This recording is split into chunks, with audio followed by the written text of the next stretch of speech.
Interestingly, I found out as a research that according they were talking about the NBA, they said that the Utah Jazz of the '90s, late '90s, and the '00s were the best team to not win a championship in the NBA. Interesting. Let me think about it. Would I say that? Well, Sacramento Kings had that 1 year in '02.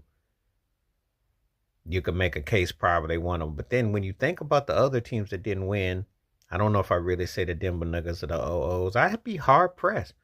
OKC with Durant, Westbrook, and Harden off the bench, but that was 1 year they went to the finals, and they did get to Western Conference Finals for Durant went over to Golden State. But yeah, it starts to get kind of murky, and it really goes kind of this. It kind of goes down.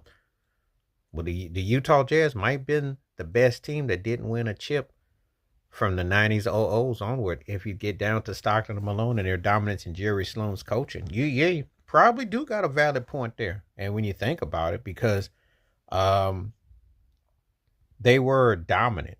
I mean, Stockton is the career leader in assists and his steals, and Malone sits behind LeBron and Kareem, top three all time for scoring. And I do believe he could have passed Kareem if he came back 04-05 season easily, and maybe more. So he's one of those guys that left some numbers and stuff on the table, but he didn't come back after everything went on with that loss in the finals to the Pistons and Kobe and everything with that. Rest in peace.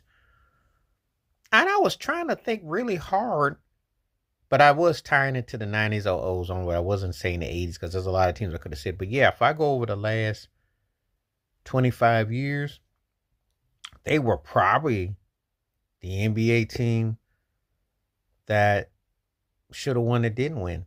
I mean, obviously you're gonna say Michael Jordan, the Bulls, and Rodman and Scotty and Phil and them got in the way, and that's true. But that the way they were built, you know, uh, with their situation, it because I think hard. I'm trying to really think, but all the teams that were great end up winning. Like the Lakers' dominance with Shaq when he was dominant and Duncan and the Spurs, and then you got to go all the way to Steph and Golden State, LeBron's runs with D Wade and Chris Bosh in Miami.